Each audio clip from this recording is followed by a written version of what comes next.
साथियों नमस्कार।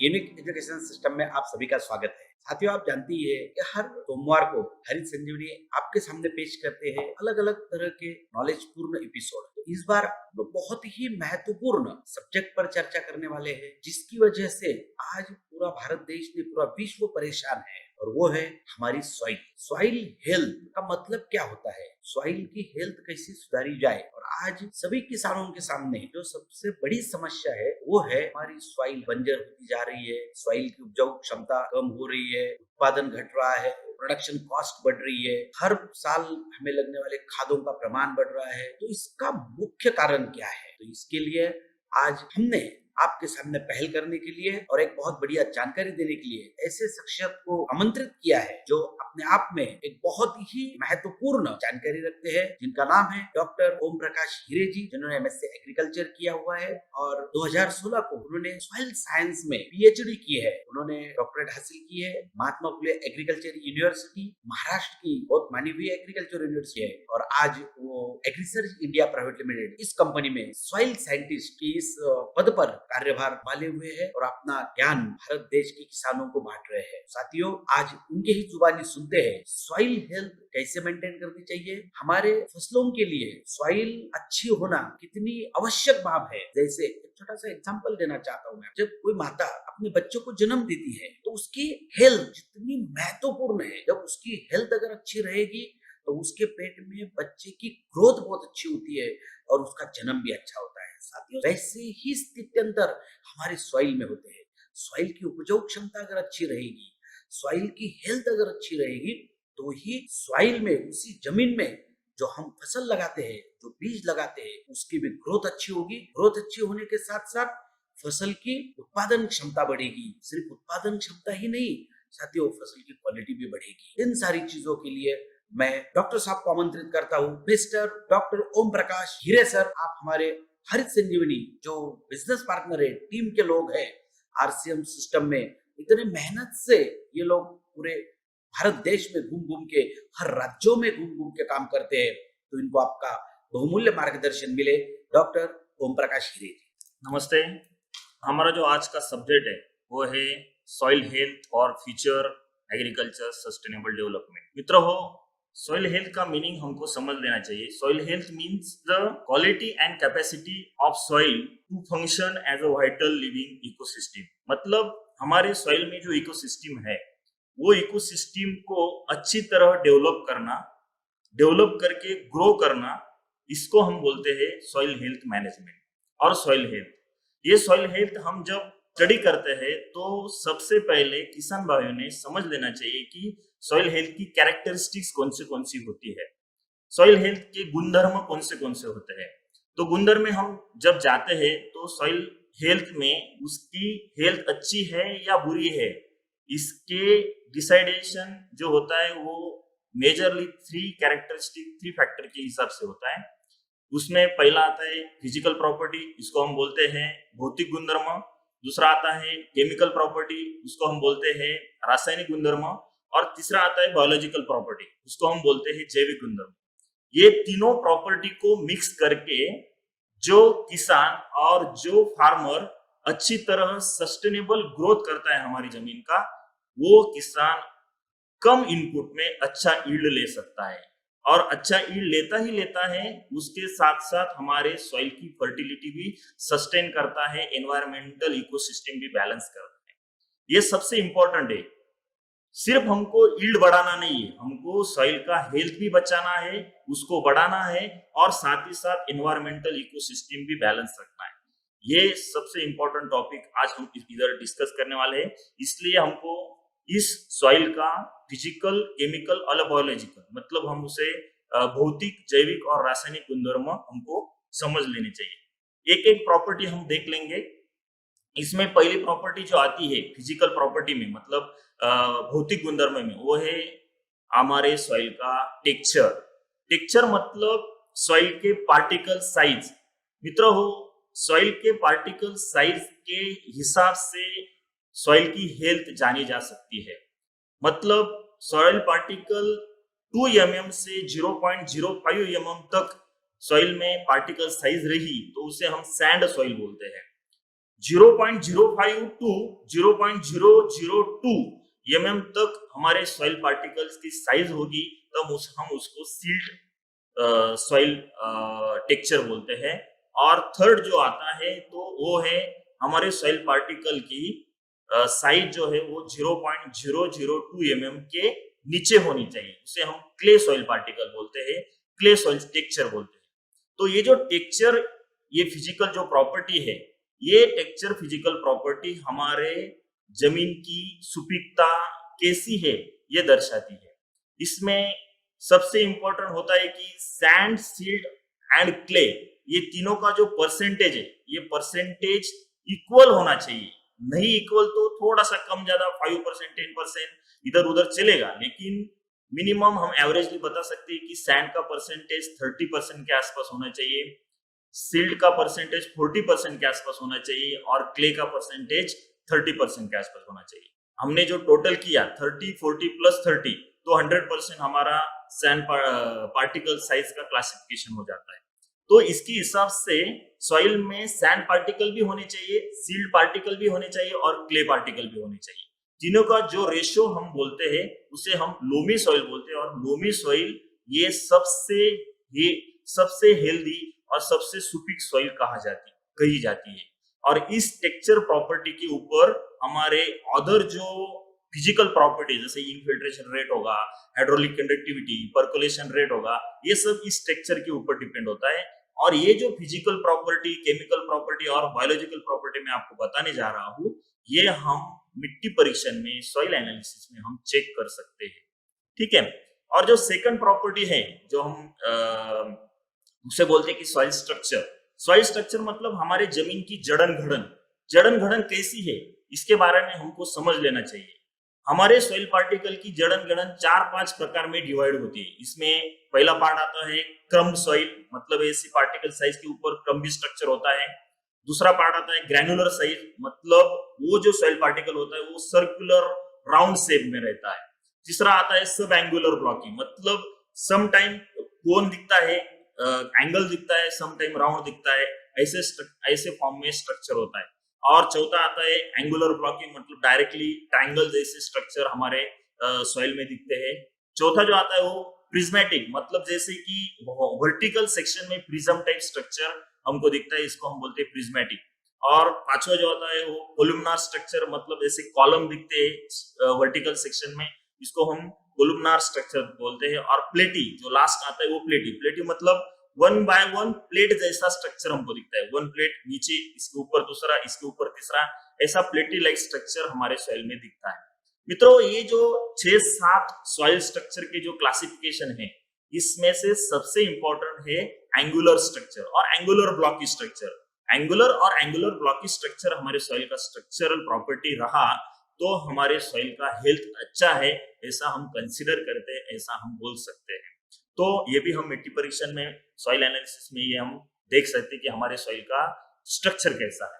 थर्ड जो प्रॉपर्टी आती है वो है सॉइल पोरोसिटी और परमेबिलिटी।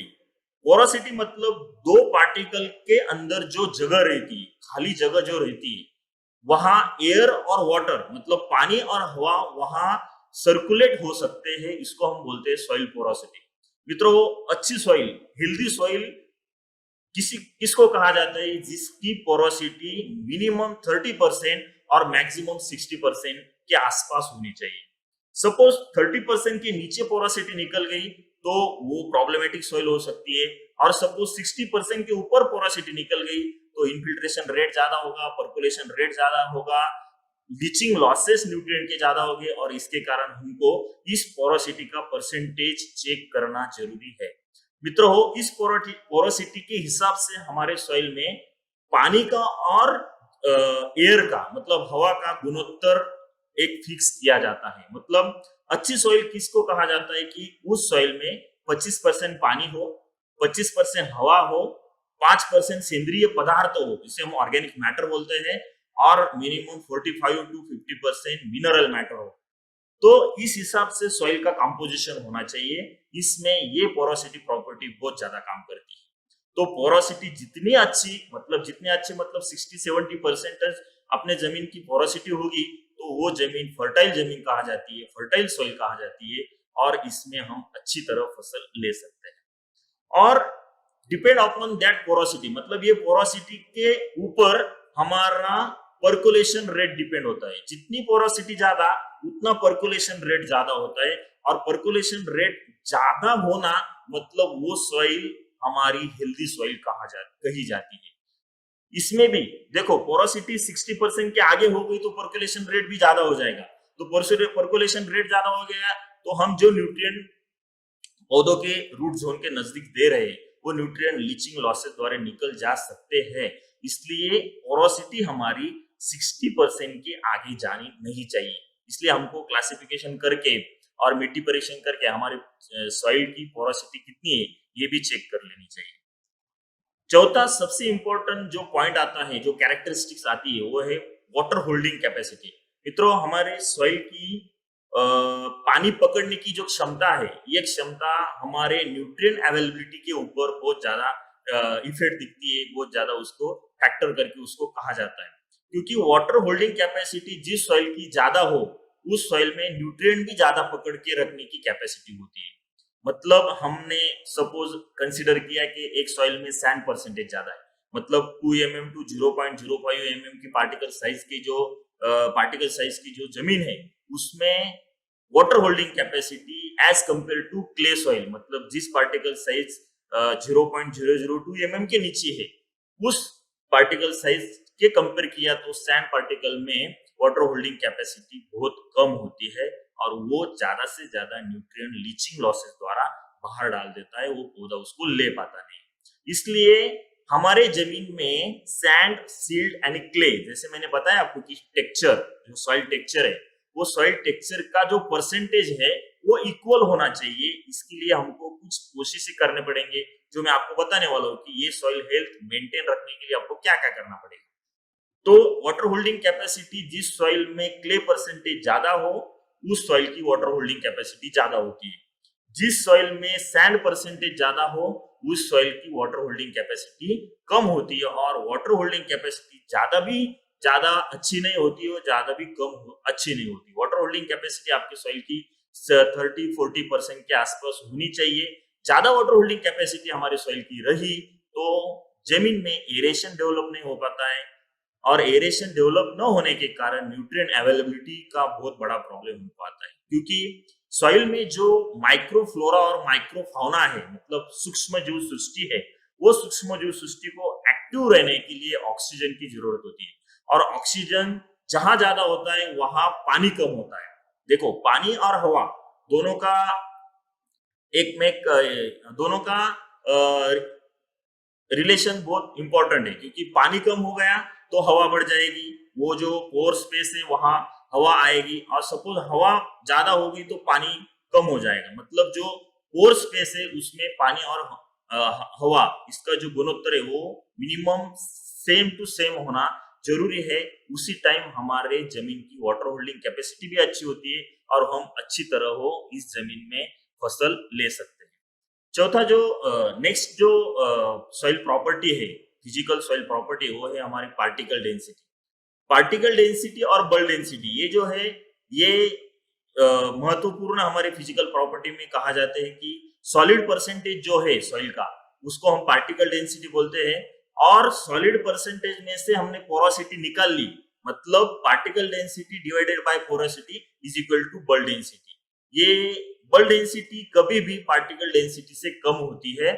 सपोज अच्छी सॉइल और हेल्दी सॉइल हम किसको कहते हैं कि उसकी बल्क डेंसिटी 1.33 ग्राम पर सेंटीमीटर क्यूबिक होनी चाहिए, और पार्टिकल डेंसिटी 2.66 ग्राम पर क्यूबिक सेंटीमीटर होनी चाहिए। ये भी हम मिट्टी परीक्षण में सॉइल एनालिसिस में हम कैलकुलेशन करके इस सॉइल की हेल्थ हम चेक कर सकते हैं। ये हो गए हमारे जमीन के भौतिक गुणधर्म। इसमें हमने देखा कि हमारे जमीन में पानी पकड़ने की क्षमता कितनी है, पर्कुलेशन रेट कितना है, इनफिल्ट्रेशन रेट कितना है, हमारे सॉइल का टेक्सचर कैसा है, हमारे सॉइल का स्ट्रक्चर कैसा है, हमारे सॉइल की पोरोसिटी कैसी है। ये सब फिजिकल प्रॉपर्टी बहुत से किसान एनालिसिस करते नहीं है, तो हमको ये बताना है किसान भाइयों को कि ये एनालिसिस करके वो हमारे फिजिकल प्रॉपर्टी के हिसाब से सॉइल हेल्थ चेक करनी चाहिए। दूसरा जो पार्ट आता है सॉइल हेल्थ मैनेजमेंट में और सॉइल हेल्थ में ये है हमारे सॉइल की रासायनिक गुणधर्म, उसको हम बोलते हैं केमिकल प्रॉपर्टी। मित्रों, केमिकल प्रॉपर्टी में सबसे इंपॉर्टेंट प्रॉपर्टी आती है वो है सॉइल पीएच। सॉइल पीएच मतलब potential of hydrogen ion. PH का लॉन्ग फॉर्म होता है पोटेंशियल ऑफ हाइड्रोजन आयन। तो जमीन में 0 से 14 तक सॉइल की पीएच की रेंज होती है। तो हमने तो हमारे करियर में अभी तक 0% 0 पीएच की सॉइल देखी नहीं है और 10 के आगे भी सॉइल देखी नहीं है। लेकिन न्यूट्रल सॉइल, एसिडिक सॉइल और अल्कलाइन सॉइल, इस 3 कैटेगरी में सॉइल पीएच का क्लासिफिकेशन होता है। सपोज हमारे सॉइल का pH 6.5 to 7.5 to 8.8 up to 8, मतलब 6.5 टू 7.5 जब हमारे सॉइल का पीएच होता है तब हम उसको न्यूट्रल सॉइल पीएच बोलते हैं। और न्यूट्रल सॉइल पीएच में सबसे ज्यादा जमीन में न्यूट्रिएंट अवेलेबल फॉर्म में उस पौधे को मिलते हैं। सपोज पीएच सॉइल का कम हो गया, मतलब 6.5 के नीचे वो निकल गया किसी वजह से, मतलब हेवी रेनफॉल हो या ज्यादा एसिडिक फर्टिलाइजर यूज हो, इसके कारण वो जमीन का पीएच नीचे निकल गया, एसिडिक सॉइल हो गई, तो बहुत से ऐसे न्यूट्रिएंट है कि वो पौधे को अवेलेबल नहीं हो पाते। फॉर एग्जांपल कैल्शियम हो, मैग्नीशियम हो, पोटेशियम हो, सोडियम हो, ऐसे जो न्यूट्रिएंट है वो न्यूट्रिएंट पौधे को अवेलेबल नहीं हो पाते। और सपोज ये पीएच ज्यादा हो गई, मतलब अभी महाराष्ट्र की 80-90% और बहुत सी डिस्ट्रिक्ट स्टेट की पीएच जो है दिन ब दिन बढ़ती जा रही है। और पीएच बढ़ती जा रही है मतलब क्या हो रहा है कि हमारे जमीन में हाइड्रोजन आयन का परसेंटेज कम होता जा रहा है और हाइड्रोक्सिलिक आयन का परसेंटेज बढ़ता जा रहा है। इसके कारण क्या हो रहा है कि जमीन में न्यूट्रिएंट अवेलेबिलिटी कम होती जा रही है। मतलब पीएच बढ़ गया तो कुछ ऐसे फॉर्म होते हैं, उस फॉर्म का ऑक्सीडेशन हो जाता है और अवेलेबल फॉर्म में जो न्यूट्रिएंट रहते हैं वो इनअवेलेबल फॉर्म में निकल जाते हैं। इसलिए जमीन का पीएच दिन ब दिन जो बढ़ता जा रहा है वो कैसे कम करेंगे, इसके लिए हम क्या क्या प्रैक्टिस करेंगे, ये हम आगे देखने वाले हैं। लेकिन सिर्फ आपको ये प्रॉपर्टी समझ लेनी चाहिए कि पीएच का हमारे क्रॉप और सॉइल हेल्थ के लिए कितना महत्व है। इसलिए ये मैंने आपको बताया कि 8 पीएच के आगे हमारे सॉइल का पीएच निकल गया तो हम प्रॉब्लमेटिक सॉइल, हम उसको प्रॉब्लमेटिक सॉइल कहेंगे। और प्रॉब्लमेटिक सॉइल के बारे में उसको मैनेज करना, इनपुट जो है वो इनपुट कॉस्ट बढ़ जाना, ये सब प्रॉब्लम हमको फेस करने पड़ते हैं। इसलिए soil pH is very important property for soil health management. दूसरा जो कैरेक्टरिस्टिक्स आता है, प्रॉपर्टी आती है, वो है सॉइल ईसी। ईसी मतलब इलेक्ट्रिकल कंडक्टिविटी। इलेक्ट्रिकल कंडक्टिविटी ये ऐसी प्रॉपर्टी है, ये हमको जमीन में कितने प्रतिशत क्षार है, कितने प्रतिशत साल्ट है, सोल्यूबल हो या इनसोल्यूबल हो, दोनों फॉर्म कितने प्रतिशत है, ये हमको ये इलेक्ट्रिकल कंडक्टिविटी के एनालिसिस के बारे में हमको एनालिसिस के बाद हमको समझ में आता है। मतलब हमारे जमीन का ईसी मिनिमम 1 डेसिसिमल पर मीटर के नीचे ही होना चाहिए। सपोज 1 डेसिसिमल पर मीटर के ऊपर हमारा ईसी निकल गया तो हमको कुछ लिमिटेशन आ जाता है क्रॉप सिलेक्शन में। मतलब हम क्या करते हैं कि सपोज हमारे जमीन का ईसी 2 के आसपास निकल गया तो हमको जो चाहिए वो पौधा, वो फसल हम ले नहीं पाते। वो सिलेक्शन हमको उस ईसी के हिसाब से करना पड़ता है। और दूसरा और मेजर प्रॉब्लम आ जाता है, सपोज हमारे पौधों के रूट जोन के नजदीक ईसी का परसेंटेज बढ़ गया, मतलब सोल्यूबल साल्ट और इनसोल्यूबल साल्ट का परसेंटेज बढ़ गया, तो सॉइल में या पौधे में एक प्रेशर रहता है, इसको हम बोलते हैं ऑस्मोटिक प्रेशर। तो ऑस्मोटिक प्रेशर जब ज्यादा सॉइल में बढ़ जाता है तो न्यूट्रिएंट जो पौधा लेता है, वो न्यूट्रिएंट पौधा जब लेता है तो उसको बहुत ज्यादा तकलीफ होती है, वो पौधा उन न्यूट्रिएंट को अपटेक कर नहीं पाता है। क्योंकि ऑस्मोटिक प्रेशर मतलब क्या, lower concentration to the higher concentration supply of nutrient. जब हमारा कॉन्सेंट्रेशन नजदीक रूट के नजदीक ज्यादा हो गया तो ऑटोमेटिकली पौधे में जो ऑस्मोटिक प्रेशर होता है वो लो हो जाता है और हमारे रूट जोन के नजदीक जो ऑस्मोटिक प्रेशर होता है वो हाई हो जाता है। और लो ऑस्मोटिक प्रेशर में से हाई ऑस्मोटिक प्रेशर के तरफ न्यूट्रिएंट का मूवमेंट हो जाता है, मोबिलिटी हो जाती है, उसके कारण हमारे पौधे के ऊपर अबायोटिक ट्रेस आ जाता है। इसलिए ये इसी जो प्रॉपर्टी है, ये प्रॉपर्टी हमको समझ लेनी चाहिए। इसी ये मिनिमम 1 डेसिमल पर मीटर के नीचे ही होनी चाहिए। उससे जमीन का ऑस्मोटिक प्रेशर कम होता है और प्लांट का ऑस्मोटिक प्रेशर ज्यादा होता है, और जो रूट जोन के नजदीक जो न्यूट्रिएंट पड़े रहते हैं, अवेलेबल फॉर्म में होते हैं, वो पौधा उसको इजीली अपटेक कर पाता है और वो सर्वाइव कर पाता है। ये हमारे लिए बहुत ही इंपॉर्टेंट प्रॉपर्टी है। नेक्स्ट जो प्रॉपर्टी है ऑर्गेनिक कार्बन, जिसके बारे में आपको मालूम होगा कि ऑर्गेनिक कार्बन ये हमारे सॉइल का हर्ट है। मैं क्या बोल रहा हूँ आप सुन लो कि ऑर्गेनिक कार्बन हमारी सॉइल का हर्ट है। मतलब ऑर्गेनिक कार्बन जिस सॉइल का अच्छा हो, उस सॉइल में हमने जो भी न्यूट्रिएंट दिया वो न्यूट्रिएंट इजीली उस पौधे को अवेलेबल हो जाता है। मित्रों, हमने जो न्यूट्रिएंट जमीन में दिया वो कभी भी अवेलेबल फॉर्म में रहता नहीं है, उसको अवेलेबल फॉर्म में होना पड़ता है with the help of micro organism and organic carbon. ये ऑर्गेनिक कार्बन अच्छा होगा तो जमीन में जो माइक्रो ऑर्गेनिज्म से सूक्ष्म जीव है, वो सूक्ष्म जीव एक्टिव हो गए।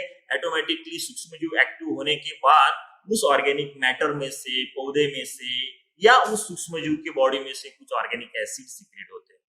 वो ऑर्गेनिक एसिड जमीन में वो न्यूट्रिएंट सोलुबलाइज करने का काम करते हैं, और वो न्यूट्रिएंट सोलुबलाइज हो गया तो ऑटोमेटिकली वो पौधा उसको अपटेक कर लेता है, उसको उठा लेता है। इसलिए जमीन का ऑर्गेनिक कार्बन मिनिमम 0.8 टू 0.9 के नीचे होना नहीं चाहिए। 0.8 0.9 के ऊपर ही होना चाहिए, 1% के ऊपर ही होना चाहिए। उसको हम बोलते हैं अच्छी सॉइल, फर्टाइल सॉइल। जब हमारे सॉइल में ऑर्गेनिक कार्बन 0.4 0.4 0.5 0.6 के आसपास रहा, तो हमने कितने भी न्यूट्रिएंट मैनेजमेंट किया, कितना भी रासायनिक डोज डाला, कुछ ऑर्गेनिक डोज डाला, तो वो पौधा वो न्यूट्रिएंट उठा नहीं पाता है। मित्रों, आजकल की जो खेती है इसमें इनपुट कॉस्ट ज्यादा हो रही है, और जो प्रोडक्शन है और प्रोडक्टिविटी है वो दिन ब दिन कम होती जा रही है। इसका मेजर कारण है हमारे जमीन का ऑर्गेनिक कार्बन। इसके बारे में क्यों आपको मैं बार बार बताना चाहता हूँ, क्योंकि ये सबसे इंपॉर्टेंट प्रॉपर्टी है सॉइल की कि ऑर्गेनिक कार्बन हमको कैसे बढ़ाना है। ऑर्गेनिक कार्बन अच्छा होगा तो न्यूट्रिएंट अवेलेबिलिटी कैसे बढ़ेगी, माइक्रोबियल एक्टिविटी जमीन की कैसे बढ़ेगी, और ऑर्गेनिक कार्बन अच्छा होगा तो जमीन की जो भौतिक गुणधर्म है उसमें भी सुधार आता है। ऑटोमेटिकली सॉइल हेल्थ जो है, जिसके बारे में हम बातचीत कर रहे हैं, वो भी अच्छी होने के लिए वो ऑर्गेनिक कार्बन सपोर्ट करता है।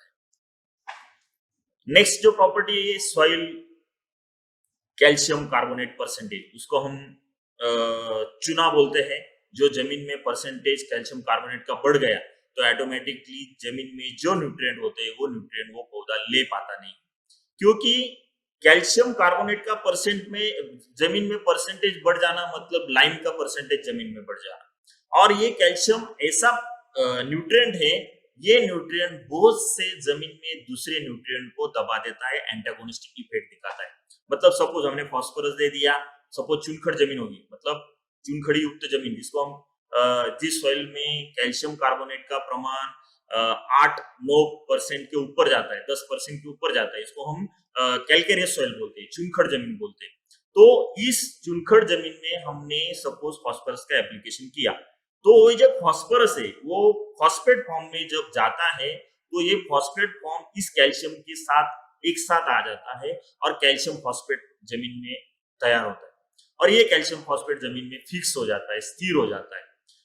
सपोज जैसे कि कैल्शियम फॉस्फेट तैयार हो गया, डाई कैल्शियम फॉस्फेट तैयार हो गया, ट्राई कैल्शियम फॉस्फेट तैयार हो गया, ऐसे अनसोल्यूबल अनअवेलेबल फॉर्म जमीन में तैयार हो जाती है और वो पौधा उसको उठा नहीं पाता। इसलिए कैल्शियम कार्बोनेट कंटेंट सॉइल में हमको सिलेक्टेड क्रॉप का इस्तेमाल करना पड़ता है, फसल हमको सिलेक्टेड लेनी पड़ती है। फ्रूट क्रॉप हम इस सॉइल में ले सकते नहीं है। परसेंटेज कैल्शियम कार्बोनेट का कितना है वो हम पहले चेक कर लेनी चाहिए, इसके हिसाब से हम क्रॉप सिलेक्शन करना चाहिए। इसको मैनेज करने के लिए कुछ सॉइल कंडीशनर आते हैं, कुछ सल्फर बेस्ड फर्टिलाइजर्स आते हैं, जिप्सम बेस्ड फर्टिलाइजर्स आते हैं, उसका इस्तेमाल करके हम इस चुनखड़ और कैल्केरियस सॉइल को रिक्लेम कर सकते हैं। ये सबसे इंपॉर्टेंट प्रॉपर्टी है। बहुत से एरिया में 30-35-40% तक कैल्केरियस सॉइल का परसेंटेज दिखा गया है।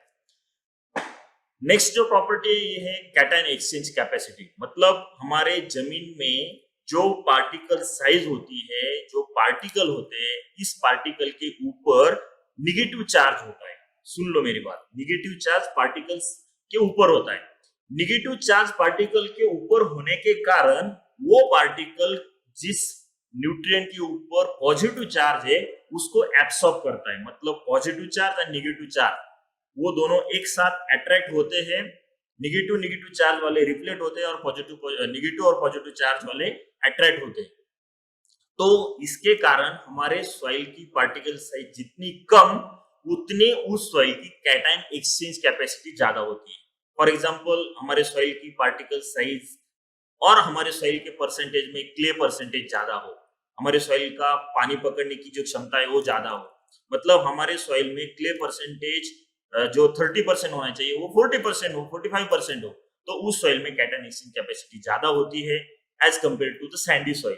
सैंडी सॉइल की particle size greater than 0.05 mm के ऊपर होती है, 2 mm तक, और उस सॉइल में पार्टिकल साइज बड़ी होने के कारण सरफेस एरिया कम मिलता है, और सरफेस एरिया कम मिलने के कारण जो कैटायंस है वो कैटायंस उस पार्टिकल के ऊपर ज्यादा देर तक टिक नहीं पाते और वो लीच आउट हो जाते हैं। जिस सॉइल की कैटायन एक्सचेंज कैपेसिटी ज्यादा, उस सॉइल की फर्टिलिटी भी ज्यादा मानी जाती है, उस सॉइल की प्रोडक्टिविटी भी ज्यादा मानी जाती है, और वो सॉइल हम बोलते हैं कि हेल्दी सॉइल करके हम उसको कह सकते हैं। इसलिए ये भी प्रॉपर्टी हम मिट्टी परीक्षण में सॉइल एनालिसिस में एनालिसिस कर सकते हैं। ये हो गए हमारे सॉइल की कुछ केमिकल प्रॉपर्टी, जिसमें हमने देखा soil pH, soil electrical conductivity, soil organic carbon, soil calcium carbonate, cation exchange capacity और सम न्यूट्रिएंट, जिसमें हम मैक्रोन्यूट्रिएंट, माइक्रोन्यूट्रिएंट, इस दो क्लासिफिकेशन में न्यूट्रिएंट को क्लासिफाई करेंगे। तो ये न्यूट्रिएंट भी हम सॉइल एनालिसिस में एनालिसिस कर सकते हैं। मित्रों हो, सॉइल हेल्थ मैनेजमेंट में न्यूट्रिएंट की अवेलेबिलिटी जमीन में कैसी है, कितनी है, वो हमको चेक करना जरूरी है। वो चेक हम जब करेंगे उसके हिसाब से हमको फर्टिलाइजर मैनेजमेंट करना जरूरी है। तो ये केमिकल प्रॉपर्टी में न्यूट्रिएंट भी आ जाते हैं। उसमें कुछ न्यूट्रिएंट हमको एयर और वाटर से मिलते हैं, बाहर से मिलते हैं। कुछ न्यूट्रिएंट हमको अप्लाई करने पड़ते हैं, जैसे कि नत्र हो, स्फुरद हो, पालाश हो। सेकेंडरी न्यूट्रिएंट में कैल्शियम हो, मैग्नीशियम हो, सल्फर हो, और माइक्रो न्यूट्रिएंट में फेरस हो, मैग्नीज हो, जिंक हो, कॉपर हो, बोरॉन हो, मोलिब्डेनम हो, सिलिकॉन हो, निकेल हो। ये सब 16 से 17 तत्वों की जरूरत हमारे फसल को, हमारे पौधे को होती है। सपोज इस 17 तत्वों में से एक तत्व भी कम पड़ गया उस फसल को, उस पौधे को, तो उसका बुरा असर उसके मेटाबॉलिक एक्टिविटी के ऊपर होता है, उसकी चयापचय क्रिया के ऊपर उसका बड़ा असर होता है, और ऑटोमेटिकली हमारे पौधे का यील्ड हो या प्रोडक्टिविटी हो ऑटोमेटिकली कम हो जाती है। इसलिए हमको बैलेंस न्यूट्रिशन, ये जो कंसेप्ट है, ये कंसेप्ट हमको ध्यान में रखना है। अभी ये सॉइल हेल्थ मैनेजमेंट का जो सब्जेक्ट है, इसमें हम न्यूट्रिएंट मैनेजमेंट में ज्यादा बातचीत नहीं करेंगे, लेकिन ये जो सॉइल न्यूट्रिएंट्स है, ये सॉइल न्यूट्रिएंट भी हम एनालिसिस करके उसके बारे में डिसाइड करेंगे कि कौन सा न्यूट्रिएंट जमीन में ज्यादा डालना चाहिए, कौन सा न्यूट्रिएंट कम डालना चाहिए, कौन से सॉइल में कौन सा न्यूट्रिएंट डालना चाहिए। सॉइल के हिसाब से फर्टिलाइजर मैनेजमेंट करनी चाहिए। चौथी जो प्रॉपर्टी आती है वो थर्ड जो प्रॉपर्टी आती है वो है बायोलॉजिकल प्रॉपर्टी, उसे हम बोलते हैं जैविक गुणधर्म। मित्र हो, फिजिकल प्रॉपर्टी और केमिकल प्रॉपर्टी, ये दो प्रॉपर्टी डिपेंड होती है बायोलॉजिकल प्रॉपर्टी के ऊपर, क्योंकि हमारे जमीन की जैविक गुणधर्म अच्छे हो तभी हमारे जमीन की रासायनिक गुणधर्म और भौतिक गुणधर्म अच्छे हो सकते हैं। इसलिए हमको हमारी जमीन का ऑर्गेनिक कार्बन बढ़ाना है, हमारे जमीन में माइक्रोबियल एक्टिविटी बढ़ाना है, उसको हम बोलते हैं माइक्रोफ्लोरा एंड माइक्रोफाउना। माइक्रोफ्लोरा में हम बैक्टीरिया काउंट चेक कर सकते हैं, फंगस काउंट चेक कर सकते हैं, एक्टिनोमाइसिटीज काउंट हम चेक कर सकते हैं। फाउना में हम प्रोटोजोआ, निमेटोड जैसे जो सूक्ष्म जीव है उसको हम काउंट करके एनालिसिस कर सकते हैं, और उसमें उस सॉइल में उसका परसेंटेज कितना है वो भी हम एनालिसिस कर सकते हैं। और इसके हिसाब से सपोज ऑर्गेनिक कार्बन कम होगा, ऑर्गेनिक मैटर कम होगा, बैक्टीरिया, फंगा, एक्टिनोमाइसिटीज काउंट कम होगा, तो उसको बढ़ाने के लिए हम कोशिश कर सकते हैं, प्रयत्न कर सकते हैं। और ये जब बढ़ेंगे, जब उसकी एक्टिविटी बढ़ेंगी, तब हमारे सॉइल की हेल्थ अच्छी होगी और वो सस्टेनेबली हमको आगे प्रोडक्शन और प्रोडक्टिविटी देती जाएगी। ये सबसे इंपॉर्टेंट और थर्ड प्रॉपर्टी हमने बताई। इसमें हमने देखा कि फिजिकल प्रॉपर्टी, केमिकल प्रॉपर्टी और बायोलॉजिकल प्रॉपर्टी। अभी हमारे सॉइल का जो हेल्थ है वो क्यों डिक्रीज हो रहा है, क्यों कम होता जा रहा है, इसके पीछे कोई रीजन है, कोई ऐसे कोई पॉइंट है कि इसके कारण हमारे सॉइल का हेल्थ दिन ब दिन कम होता जा रहा है। इसमें फर्स्ट सबसे इंपॉर्टेंट आता है वाटर मैनेजमेंट। जो फार्मर वाटर मैनेजमेंट के ऊपर सबसे ज्यादा ध्यान देता है वो फार्मर हमारे सॉइल हेल्थ का अच्छी तरह सॉइल हेल्थ बढ़ा सकता है, क्योंकि वाटर मैनेजमेंट के हिसाब से हमारे जमीन में फंगस और पेस्ट का मैनेजमेंट हम कर सकते हैं। सपोज हमारे सॉइल में वाटर ज्यादा हो गया, इसके कारण हमारे जमीन में फंगस का ग्रोथ ज्यादा हो जाता है, पेस्ट कुछ रहते हैं वो पेस्ट का भी ग्रोथ ज्यादा हो जाता है और ऑटोमेटिकली हमारा इनपुट कॉस्ट बढ़ के प्रोडक्शन और प्रोडक्टिविटी कम हो जाती है। तो वाटर मैनेजमेंट करते हुए हमको एक सबसे इंपॉर्टेंट पॉइंट कंसिडर करके रखना है कि हमको हमारे जमीन में फील्ड कैपेसिटी के हिसाब से पानी देना है। पानी ज्यादा हो गया वो भी हमको अच्छा नहीं है हमारे फसल को, और कम हो गया वो भी हमको हमारे फसल को अच्छा नहीं है। Field capacity and permanent wilting point, ये दो जो कंसेप्ट है, इसके अंदर जब पौधे के रूट जोन में पानी होता है तभी वो पौधा वो पानी को ले पाता है। इसलिए हम कितने न्यूट्रिएंट सॉइल में दे रहे हैं इसको इंपॉर्टेंट नहीं है, हमने जो दिया है उसमें से कितने प्रतिशत उस पौधे ने उसको उठाया, ये सबसे इंपॉर्टेंट है। इसको हम बोलते हैं फर्टिलाइजर यूज इफिशिएंसी।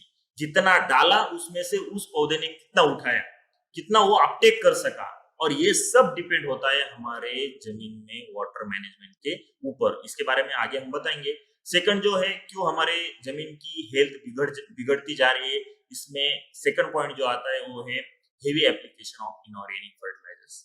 मतलब जितना चाहिए उतना न डालते हुए हमको लगता है कि ज्यादा खाद डालने से ज्यादा उत्पादन बढ़ता है, ज्यादा उत्पादकता बढ़ती है। ये जो हमारे दिमाग में जो ब्लॉक है वो ब्लॉक हमको पहले निकालना।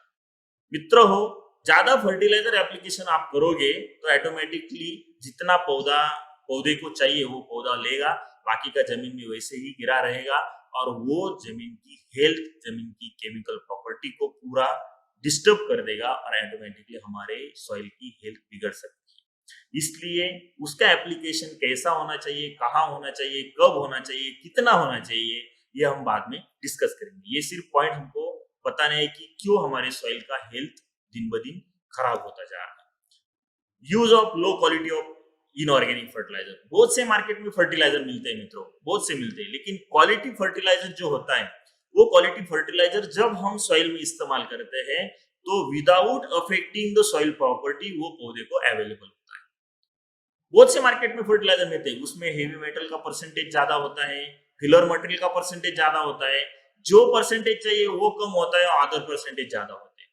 और इसके कारण filler material, heavy metal based fertilizer जब हम सॉइल में डालते हैं तो उसका बुरा असर हमारे सॉइल के हेल्थ के ऊपर होता ही होता है, लेकिन ह्यूमन बीइंग के हेल्थ के ऊपर, मानव के हेल्थ के ऊपर भी होता है। हमको ये समझ लेना चाहिए कि क्वालिटी बेस्ड फर्टिलाइजर का इस्तेमाल कैसे जमीन में करना चाहिए। 2 पैसे ज्यादा लगने दो, कोई दिक्कत नहीं, हमारा 5% 10% खर्चा ज्यादा होगा, लेकिन हमारे सॉइल का भी हेल्थ अच्छा होगा, हमारे सॉइल की इकोसिस्टम जो है वो भी बैलेंस रहेगी और एनवायरमेंटल जो क्लाइमेट है वो भी हमको बैलेंस रखना है। हमको सिर्फ सॉइल की हेल्थ इंपॉर्टेंट नहीं है, हमको हमारी खुद की भी हेल्थ इंपॉर्टेंट है और इकोसिस्टम जो है वो इकोसिस्टम की भी हेल्थ हमको इंपॉर्टेंट है। इसलिए हमको low quality based inorganic fertilizer का इस्तेमाल करना नहीं चाहिए।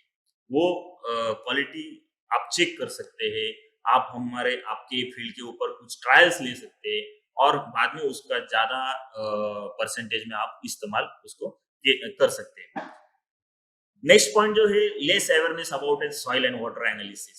बहुत से फार्मर अभी भी सॉइल एंड वाटर एनालिसिस कर नहीं रहे हैं, उसके हिसाब से फर्टिलाइजर मैनेजमेंट कर नहीं रहे हैं, इसके कारण दिन ब दिन सॉइल की हेल्थ जो है वो कम होती जा रही है।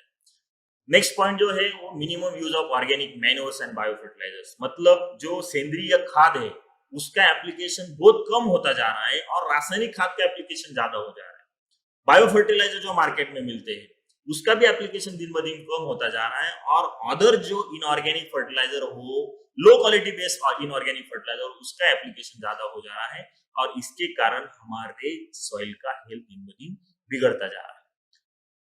नेक्स्ट जो पॉइंट है, absence of knowledge about the application of nutrients. उसमें मैक्रो हो माइक्रो हो, न्यूट्रिएंट का इस्तेमाल कौन से फॉर्म में करना चाहिए, कब करना चाहिए, कितने डोज में करना चाहिए और कहाँ करना चाहिए, ये चारों पॉइंट जब आप समझ लेंगे तब आपका जो इनपुट कॉस्ट है वो मिनिमम 20 to 30% कम हो जाएगा, और आपका जो यील्ड है वो 10 से 15% बढ़ जाएगा। ये सिर्फ आपने 4-5 पॉइंट कंसिडर किए एप्लीकेशन के बारे में, फर्टिलाइजर एप्लीकेशन के बारे में। इसलिए हम आपको ये कहना चाहते हैं कि फर्टिलाइजर एप्लीकेशन के बारे में आप ज्यादा नॉलेज लो, ज्यादा आपका जो नॉलेज है वो बढ़ा हो, ऑटोमेटिकली उसका फायदा आपको जरूर सॉइल हेल्थ में भी होगा और फर्टिलिटी डेवलप करके आपकी उत्पादक क्षमता बढ़ाने के लिए भी होगा।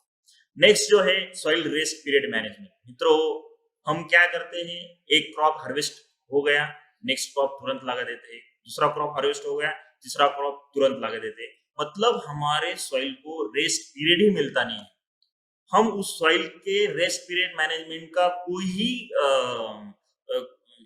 सोच दिमाग में रखते नहीं है। आपको लगता है कि जो हमने दिया वो फसल वो लेगा और हमको यील्ड देगा, ऐसा नहीं।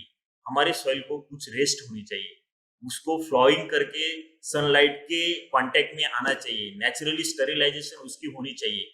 इसके कारण हमारे सॉइल का हेल्थ अच्छा हो सकता है। तो ये लेस रेस्ट पीरियड जब होगा, लेस पीरियड होगा जब रेस्ट का, ऑटोमेटिकली हमारे सॉइल का हेल्थ बिगड़ता जाएगा। हेवी मशीनरीज का यूज, अभी देखो 10, 15, 20 साल पहले हर किसान के पास बैल, गाय, भैंस ऐसे प्राणी रहते थे और इसका इस्तेमाल वो फार्म में करता था। अभी वो कम हो गए और मैकेनिक जो है, मतलब मशीनरी जो है, वो मशीनरी ज्यादा बढ़ गई, और इसके कारण, मशीनरीज के कारण हमारे सॉइल का जो कॉम्पैक्टनेस है, पोरोसिटी कम हो जाना और कॉम्पैक्टनेस बढ़ जाना, ये दिन ब दिन बढ़ता जा रहा है, और इसके कारण हमारा सॉइल का हेल्थ दिन ब दिन खराब होता जा रहा है। हम जो पॉइंट आपको बता रहे हैं वो सॉइल का हेल्थ क्यों खराब हो रहा है, इसके बारे में हम आपको कुछ पॉइंट इनलिस्ट कर रहे हैं।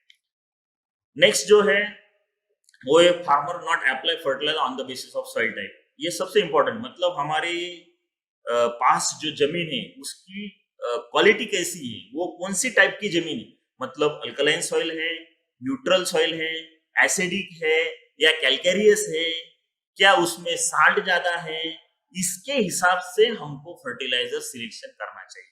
सपोज हमारा सॉइल में चुनखड़ का प्रमाण ज्यादा हो गया, मतलब कैल्शियम कार्बोनेट का प्रमाण ज्यादा हो गया, और हमने उस सॉइल में जिप्सम डाल दिया, मतलब कैल्शियम सल्फेट डाल दिया, तो हमने क्या किया, और कैल्शियम का प्रमाण उसमें बढ़ा दिया।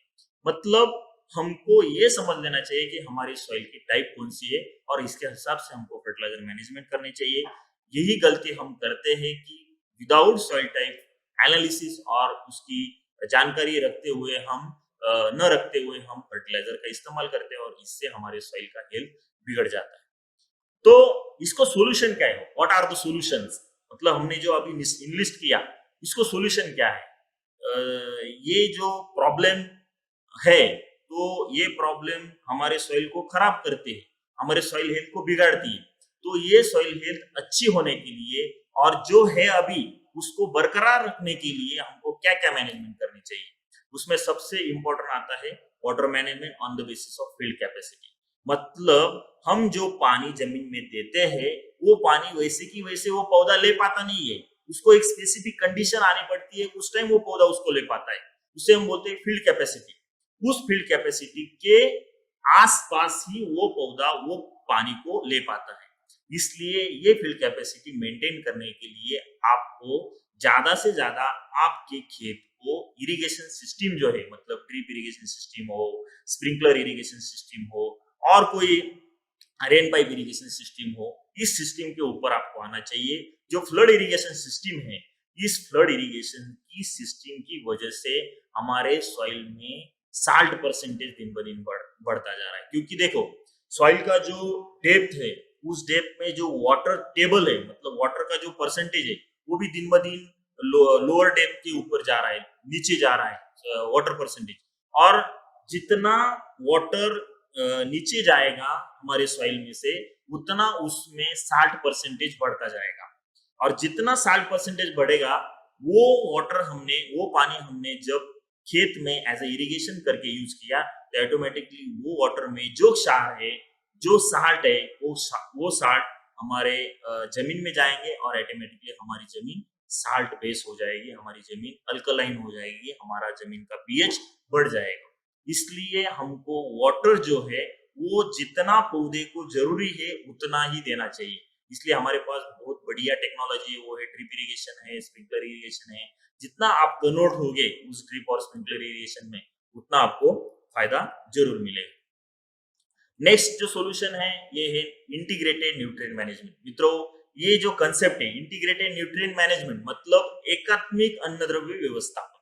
एकात्मिक मतलब क्या? आपको सिर्फ रासायनिक खाद डालना नहीं है, आपको सिर्फ ऑर्गेनिक खाद डालना नहीं है, आपको सिर्फ जैविक खाद डालना नहीं है, आपको तीनों को एक साथ मिला के और तीनों का इस्तेमाल उसके हिसाब से करना है। सपोज आपको लगता है कि हम 100% इनऑर्गेनिक फर्टिलाइजर का इस्तेमाल करके हम फसल लेंगे, हम अच्छा यील्ड लेंगे, तो ये 1 साल 2 साल 3 साल आपको पॉसिबल होगा, जब तक आपके सॉइल में जान है। जब तक आपके सॉइल में जान है तब तक आप ये ले सकते हैं।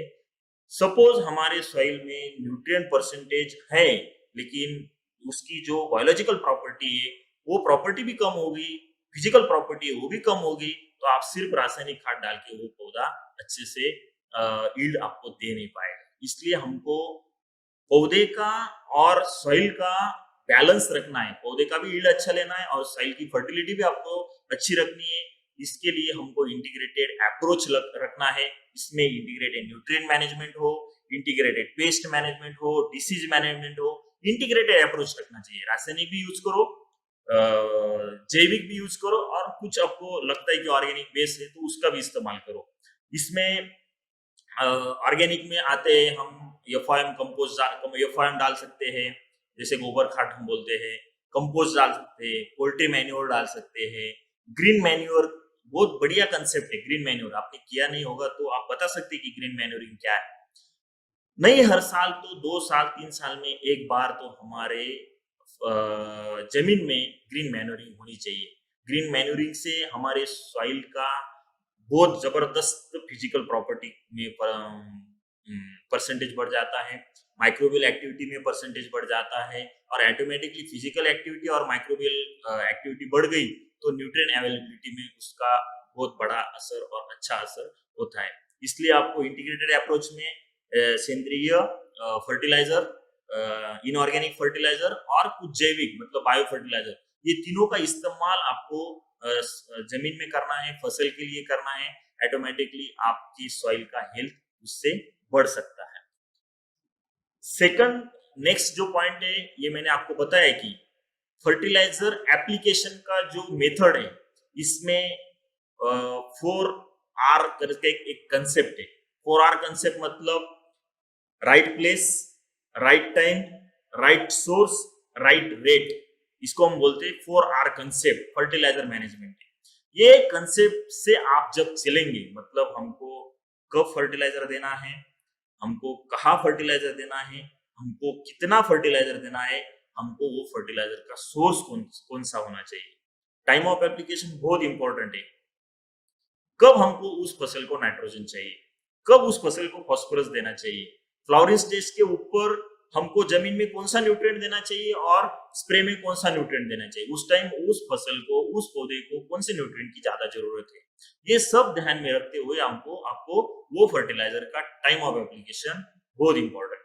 सेकंड जो आता है प्लेस मतलब आपको वो फर्टिलाइजर कहाँ देना है। सपोज हमको नाइट्रोजन देना है, तो नाइट्रोजन वन टाइम देने से आपको वो उसके इफिशिएंसी आपको बढ़ेगी नहीं। इफिशिएंसी आपको बढ़ानी है नाइट्रोजन बेस्ड फर्टिलाइजर की, तो आपको नाइट्रोजन बेस्ड फर्टिलाइजर का स्प्लिट एप्लीकेशन करना पड़ेगा। सपोज आपको फास्फोरस बेस्ड फर्टिलाइजर देना है, तो रूट जोन के नजदीकी आपको फास्फोरस बेस्ड फर्टिलाइजर देने होंगे, क्योंकि फॉस्फोरस बेस्ड फर्टिलाइजर रूट के नजदीक नहीं होगे तो रूट उसको ले पाता नहीं है, जड़ उसको ले पाता नहीं। इसलिए राइट प्लेस ये भी फर्टिलाइजर मैनेजमेंट में और सॉइल हेल्थ मैनेजमेंट में सबसे इंपॉर्टेंट कंसेप्ट है। राइट रेट मतलब जितना पौधे को जरूरी है, जितना पौधे को वो स्पेसिफिक टाइम में वो ले सकता है, उतना ही फर्टिलाइजर उस टाइम में वहां जाना चाहिए।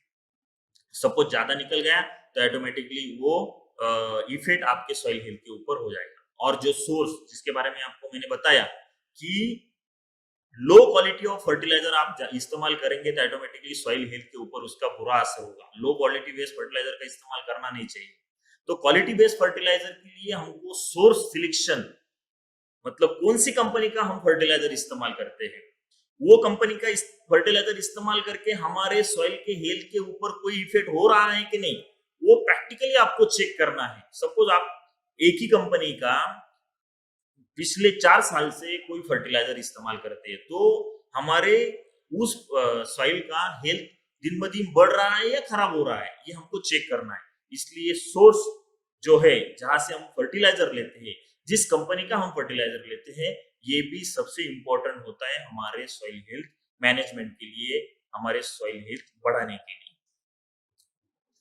सेकंड जो पॉइंट है वो है use of fertilizer on the basis of soil and water analysis. इसके बारे में मैंने आपको बताया कि सॉइल एंड वाटर एनालिसिस करने के बाद हमारे सॉइल में सपोज नाइट्रोजन ज्यादा है, फॉस्फोरस कम है, पोटेश ज्यादा है, कैल्शियम की मात्रा ज्यादा है, मैग्नीशियम कम है, सल्फर कम है, जिंक कम है, मैग्नीज कम है, फेरस कम है, बोरॉन कम है, तो जो न्यूट्रिएंट कम है उस न्यूट्रिएंट का इस्तेमाल आपको 10% 25% तक आपको रिकमेंडेड डोज के अगेंस्ट ज्यादा देना है।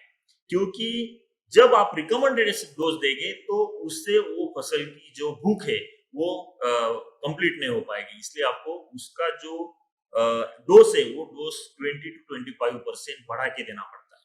ये कब हमको समझ में आएगा, जब हम सॉइल एनालिसिस करेंगे।